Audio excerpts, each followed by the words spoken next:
What's going on, guys? Anthony Angelillo, branch manager over here in Miami, Florida, Paramount Residential Mortgage Group, and CEO founder of Tag Team Nation Marketing Company, top producer of the year 2020 in Miami Magazine, Agent Magazine, and top producer in Scotsman Guide, top 500 loan officers of the year.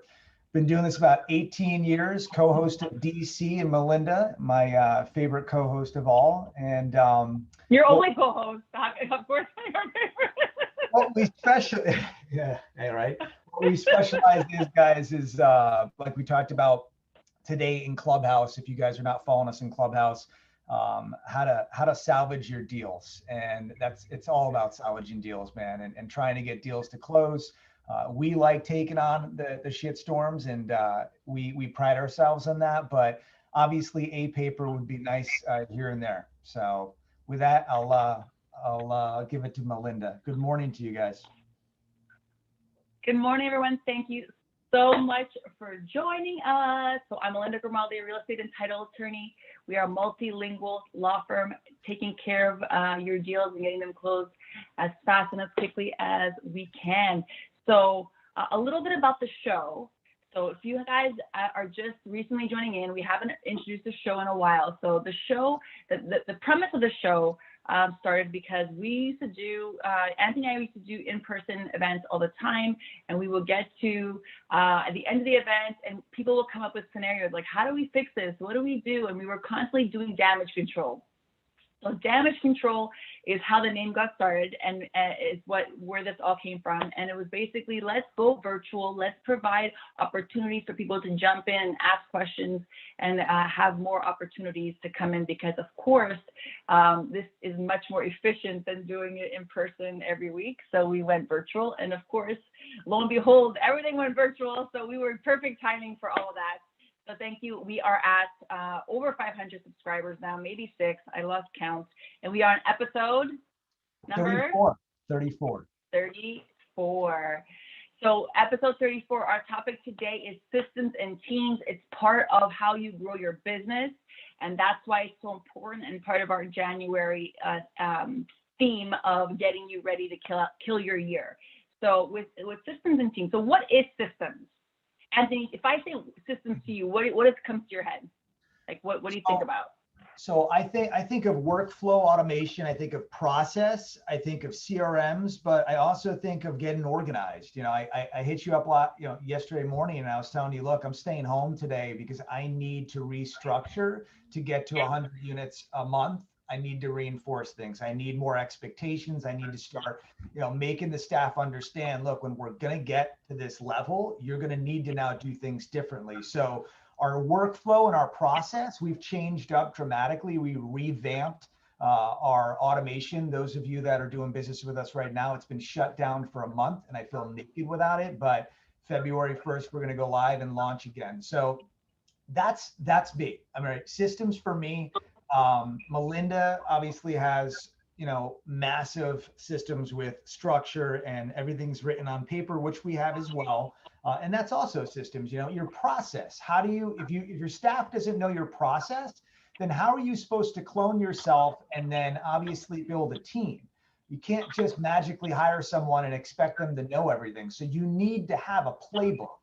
All right. And the playbook that we developed, it's 33 pages. It's really in depth. And then we dummied it down into a diagram to show, hey, this is what needs to happen. Right? So, yes. And it's not just if you have a team or not, right? It's telling yourself how you want to work and service clients a certain way. So when I was in a coaching program a couple years ago, how we described systems in that program was policies, procedures, checklists, workflows, templates, and forms. So that is how I described, just because of how I was taught about it. And I thought I had some stuff worked out, but really when I looked at it, it was very elementary. And now I would say we're pretty built out through the years, but we're constantly updating, tweaking, improving our systems, our checklists, our workflows, and everything, right? All the time. I'm always working on that. Every Monday, we talk about one thing that we could do better. And we work on that week. So But we're going to help you guys build some stuff out, because whether you're a solo agent, you're a broker, you're a team leader, you just have an assistant, you need policies, procedures, checklists, workflows, templates, and forms, because those things are what going to keep you in check, make sure things don't fall through the cracks, have the same type and consistent service to your clients.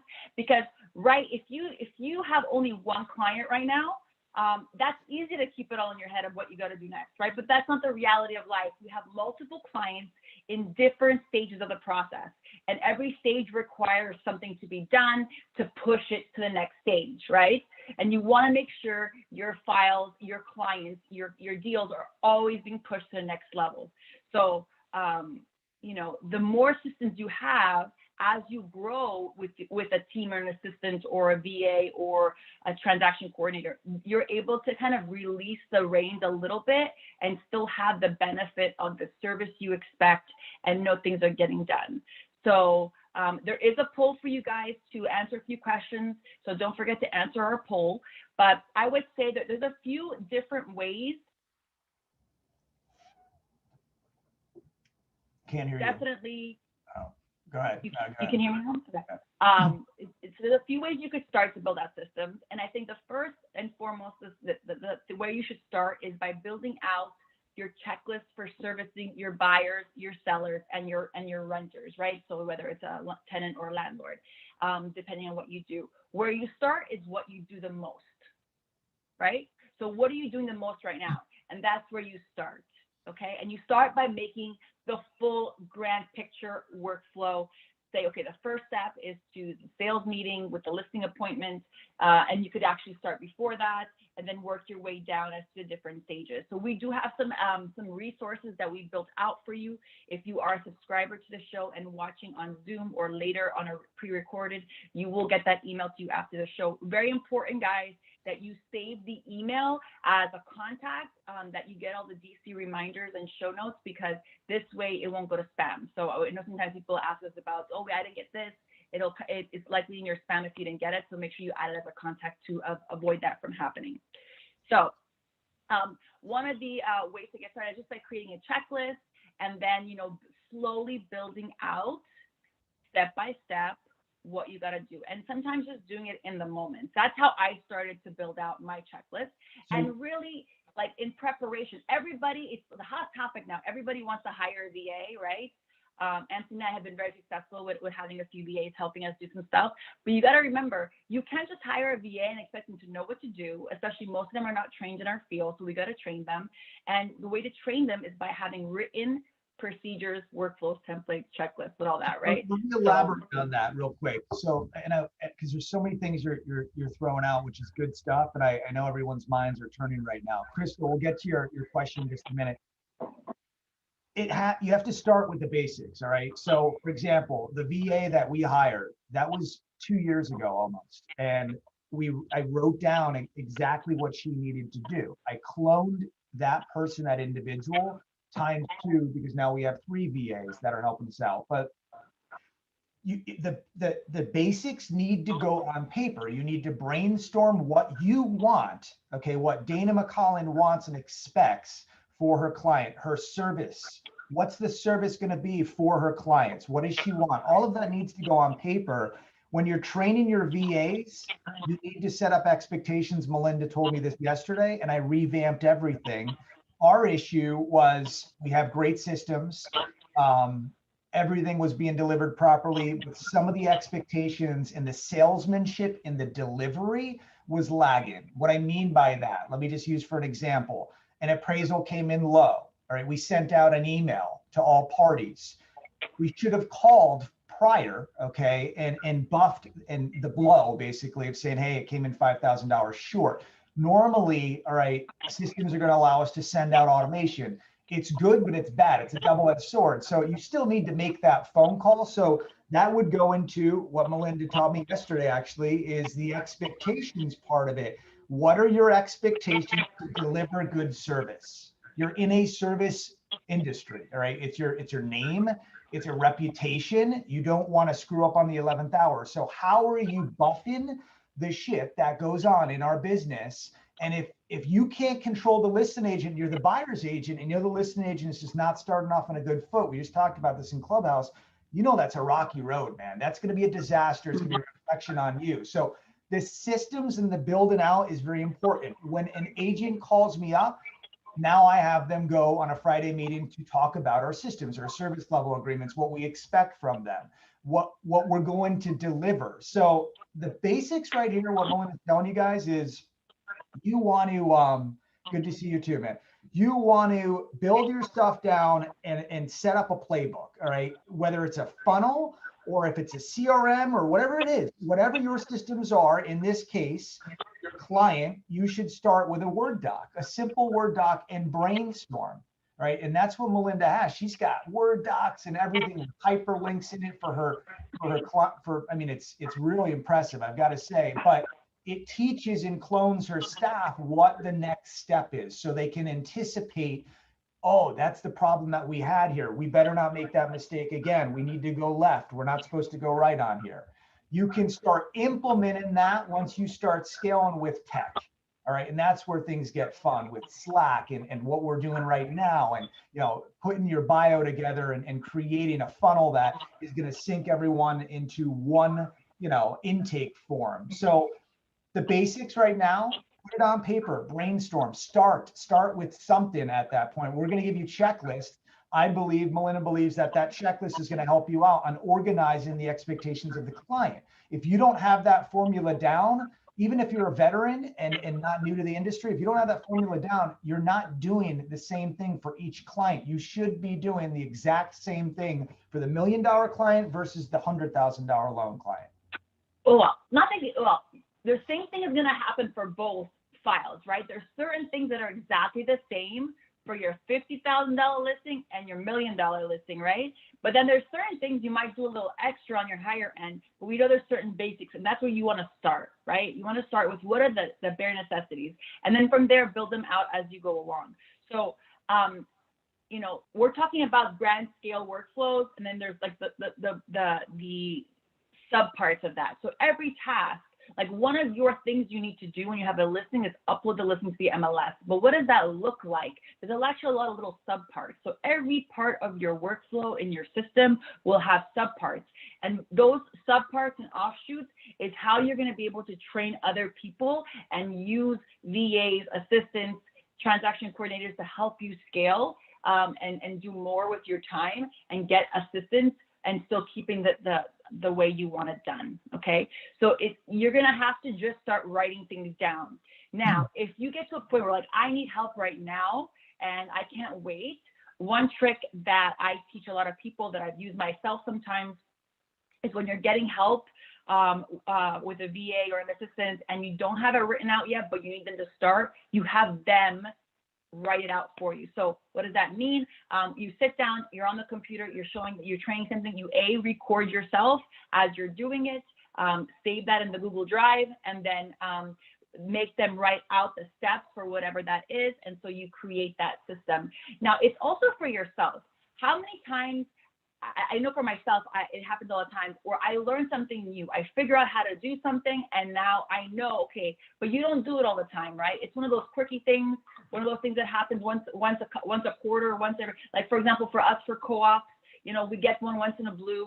I've been doing this for years, so now I remember, but in the beginning, there was like little quirky things where I would forget how to handle it with like how to record the documents because it's titled differently and things like that. So we have a note about co-ops and all the notes and all the things we learned and the reminders and the checklist of things that are different for that type of a transaction. That's just one example.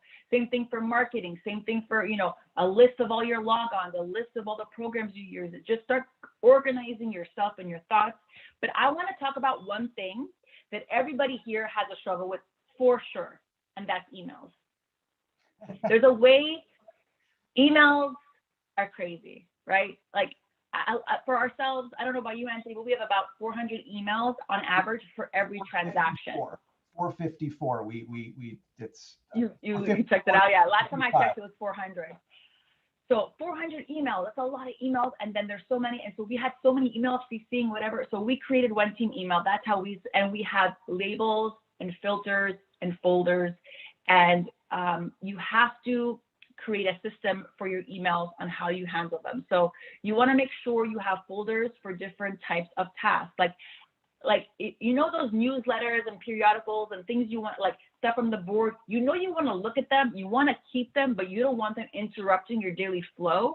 You should be creating filters in the technology that you're using and making them skip the inbox and going into that folder, and you just check that once a day or however you want to schedule it. You shouldn't be going and you know, looking at these emails every minute that they come in, or you know, while you're trying to focus on your deals or your sales, right? So it could be very disruptive to have that pinging keep coming through. So if you do that and you just start to systematize where these things come from and just keeping the deals in your inbox, then you're able to much better manage your time. And then eventually get assistance from someone who can go into your emails and help you if you start to have a folder for that kind of stuff. That's what you have, right? You prioritize your emails and your assistants go after. Yeah, so for my team, because we were like CCing everybody and it was doing this crazy shit show of an email, and I was like, we're spending like 3 hours a day just filing emails. I created a new system where we have one team email that has, now it has 6 inboxes, because that's just 6 people working on the deals. And there's a hierarchy of what it is, you know? So it's like from post-closing requests and title requests to scheduling and payoffs to, you know, troubleshooting and the closer. And then there's me for things that nobody else can handle. And that's the hierarchy. And then I see everything because everything gets tagged to a file, whatever. But that's what works for us. Obviously, for my business is different than yours. But the idea is you have different deals.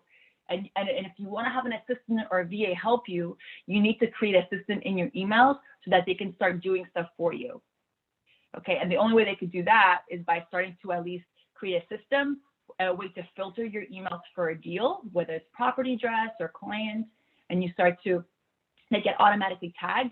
So even if worst case scenario, that email, you could always go back, easily find an email in a deal, go back and look at the history, get a quick update of what's going on, and you're able to much faster and be more efficient.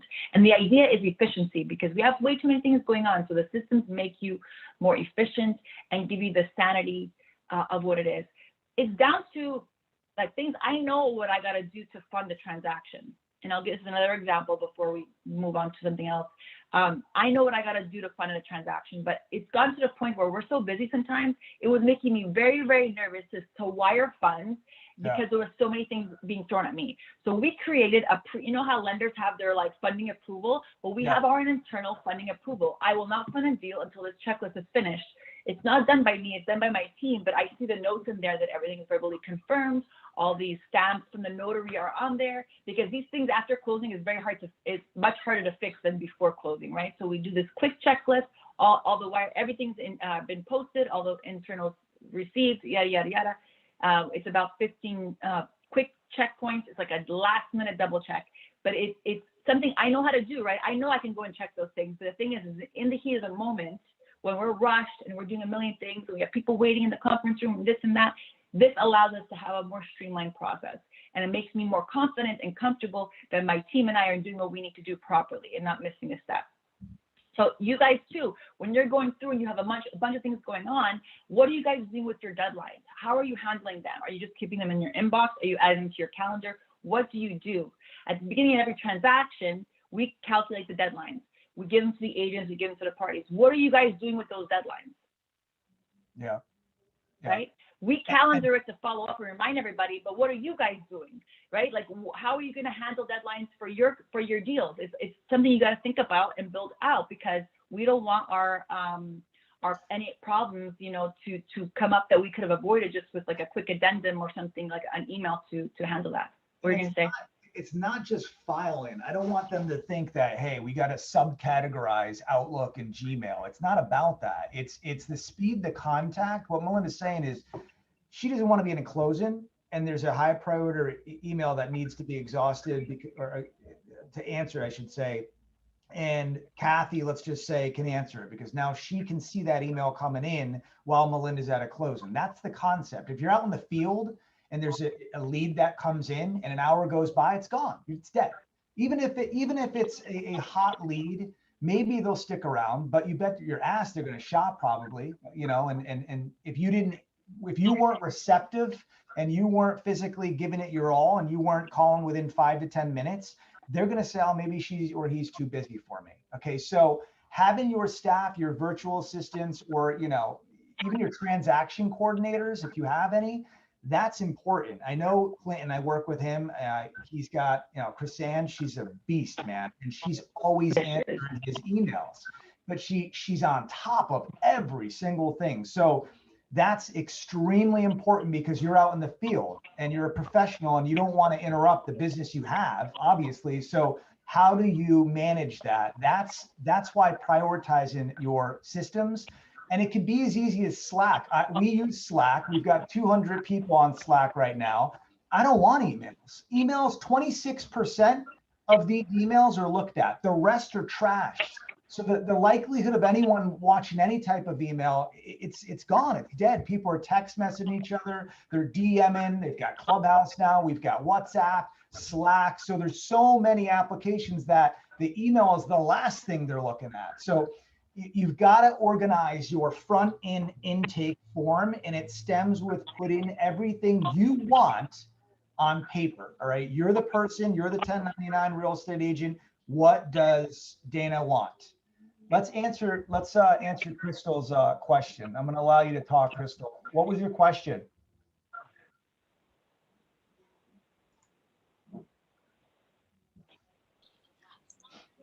I apologize. I may have hit a wrong button. I did not have a question. That's all right. That's fine. Anyone else have any questions? Dana, you got a question for us? While we wait for questions to come in, you can put them in the chat, question and answer, or raise your hand. I wanted to, so we talked about deadlines, we talked about organizing emails, super, super important. But we have to also remember that, you know, we need to grow, we need to grow a team, right? You can't do everything by yourself. So the vendors you use and your TC, we need to build out, you need to have them work efficiently, right? So you should have meetings with your vendors, make sure you guys work the same way, understand how each other works and what you need from each other to be more efficient. With regards to your TC, you should have like a workflow already of what's being done. But getting started, guys, is just, and it's never going to be perfect. You're always going to be tweaking, and as you grow, you're going to need to tweak it again. And and I want to remind you, this is not just about the deal. You should have systems even for your marketing. You should have systems for your sales. And then that of course, that brings us into CRMs, which is a whole other animal. And we're going to have that show next month. So stay tuned. It's a show just about CRM. We're going to test a few, talk to you about them, and give you some tips and tricks and strategies on that. Dana, real quick. So percentage of sales, support team, and CRM. What do you use for a CRM right now? Right now, I'm using, oh my goodness, what is it called? I use it, but I don't use it as much. I've been using pretty much HubSpot is what I've been using. I've been using the HubSpot one. I have another one that I'm paying for that's with my IDX, but I'm not using that one as much as I should. And what about a support team? Are you looking for a support team? What's your next move? What's your power move? You know, I like to keep those things quiet, but I know I need to get some of these systems. I know I want to get an assistant, right? So that I can get certain things done. Not saying like the mundane things, but things that I can outsource so I can be more focused on what really matters, you know? And I'm thinking about a transaction coordinator. That way I don't have to, they take care of all the paperwork and they field that information, you know? Let me ask you this question. I think you're amazing. I'm dead serious. I'm not trying to stroke you. I think you're amazing at taking a client, molding that client, shaping that client, and setting proper expectations on the intake form. What do you do so differently that you can share with everyone? Because there's never ever a time when you send us a deal that client's penned in docs or they're not going to get pre-approved. You can control them.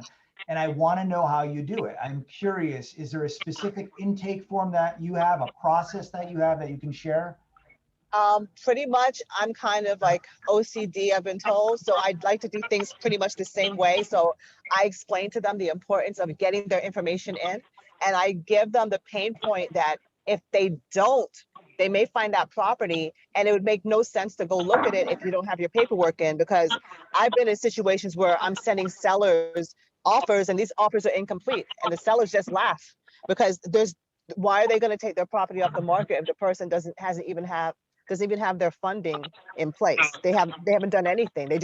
They want a house. They haven't done all the work it takes to get the house. So I pretty much do that. Got it. Okay. Yeah, because your intake form is deadly, man. And every single client that I speak to is always set up properly. And it's almost like they know what's about to happen. And so I set the expectation. That's the thing. I tell them what to expect and let them know I'm a straight shooter. And if they have questions, to make sure, like I tell them, I said, I sold a condo and it took one person to look at my condo when I sold my own condo, and then I had to sell my house in Texas, and it was on the market for 9 months. No two transactions are the same. So I think if you set expectations with people, it makes it a lot smoother than you trying to make it seem like things can just be done slapdash, as my mom would say. You have to do things in order. Yeah, you definitely have that organization. Okay, all right, thank you, my Dean. Appreciate it. Welcome. All right, so a lot of times people don't know where to start in terms of getting help. I don't know how many people can relate to that. Like you're getting busy. So what is like, how do I start to maximize? So part of that goes with finding a VA or TC. That's the first step. Okay. So the first step is a TC, because you can do it case by case and they get paid, once you close. That's option one. Or getting a VA. There's a lot of VAs that are super affordable, that you don't need to hire full time, and that you can start to outsource either a little bit of marketing tasks or a little bit of admin tasks. Okay. So Anthony, do you have any advice if anyone wants to start like getting some help with like a second or a third person to help them on their deal? To recruit? Not necessarily to recruit. Of course, you're going to have to make sure you hire the right personality type, the right, person for the job. But in terms of onboarding or getting help, where should they go?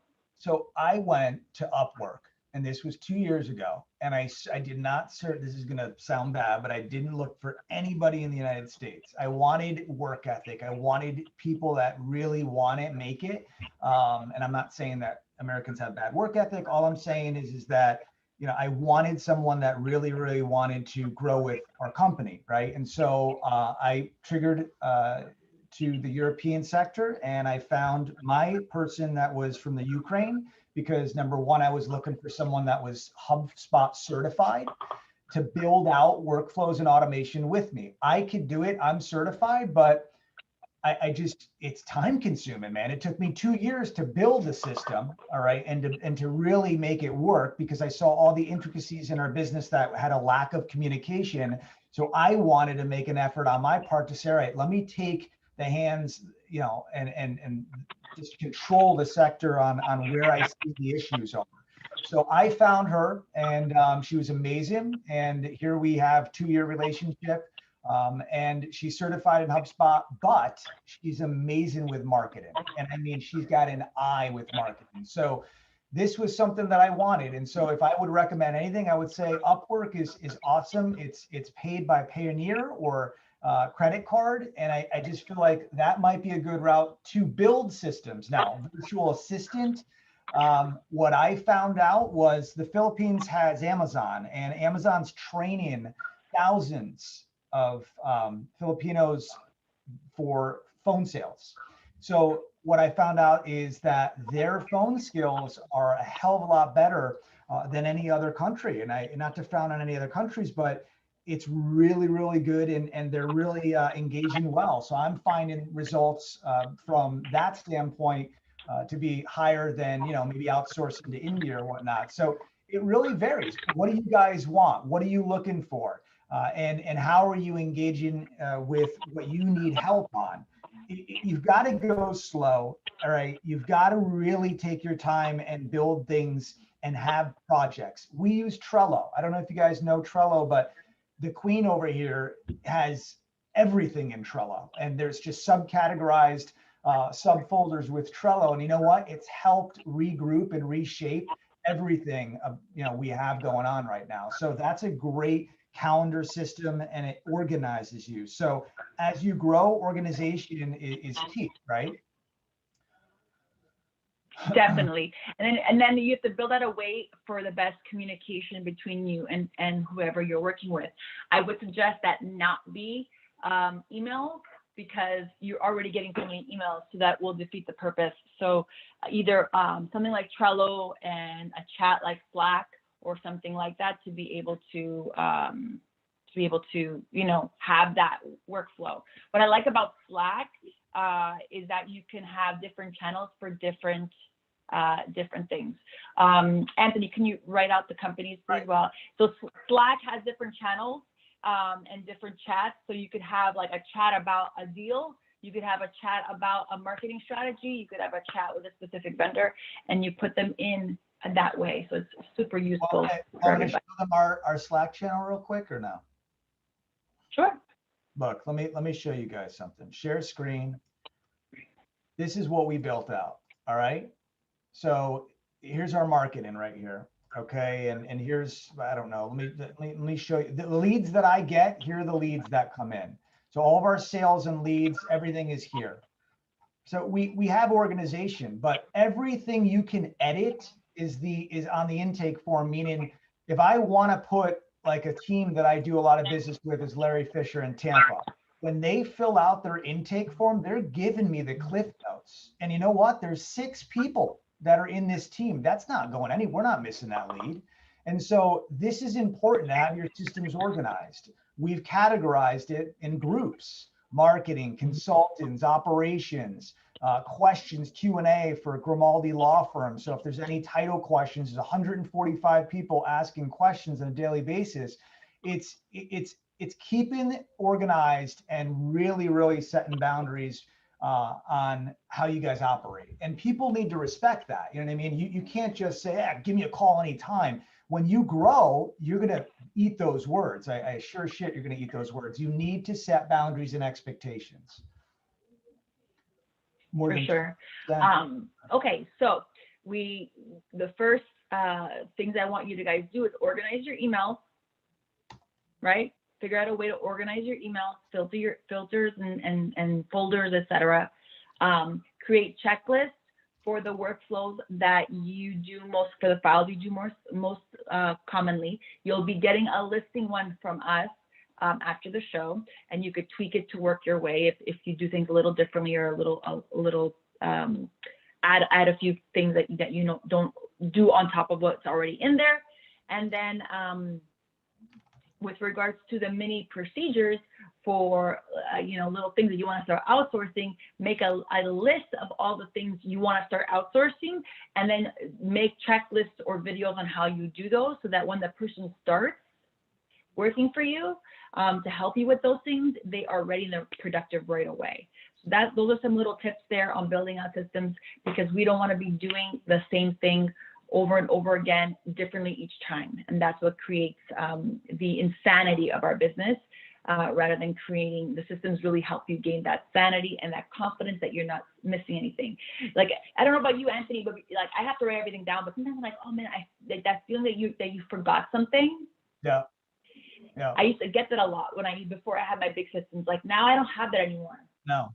Because I don't have that anymore. That's, you go to bed, you're stressed out, you think you're forgetting something. You can't look. I have a notepad and I have sticky notes as well. I'm still old school in that way. No, sticky notes are banned in my office. But I'll take it, and then I'll take the sticky note and I'll give it to the girls, and then they import it into the system. Or if I'm not in the office, then I'm going to create a note. So for me, I forget very fast because I'm always on the go and it's just constant thrown at me. So that for me is like, basically, I'm not going to forget. So it's, guys need to implement and start slow. It all goes down to the basics Yeah, Dana's talked about Samsung Notes. I mean, that's another thing. We have notes, and our notes in our CRM, if you're not using your CRM correctly, because most people don't, the notes ping the individual. So when you that individual, they're going to get pinged on reading the notes. And then we subcategorize those notes in Outlook, so that way they're high priority. So we know what's going on with our file. Did the appraisal get ordered? Oh, Slack just notified that it did. We got a text message.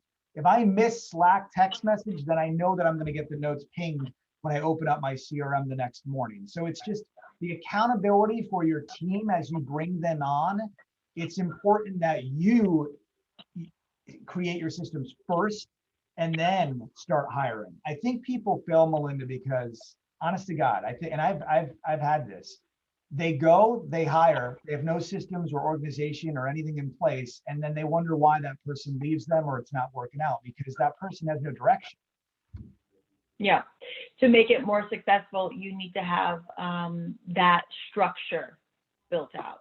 Yeah. And the structure is, even for yourself, you need the structure. You need to structure when you're going to do your sales calls. You need to structure your schedule on the calendar. You need to structure your morning routine. And not that it's going to be like that every single time and you can't go off it, but if you start, you're setting yourself up for success. And that's pretty much, the purpose of today's show is to communicate that for you guys.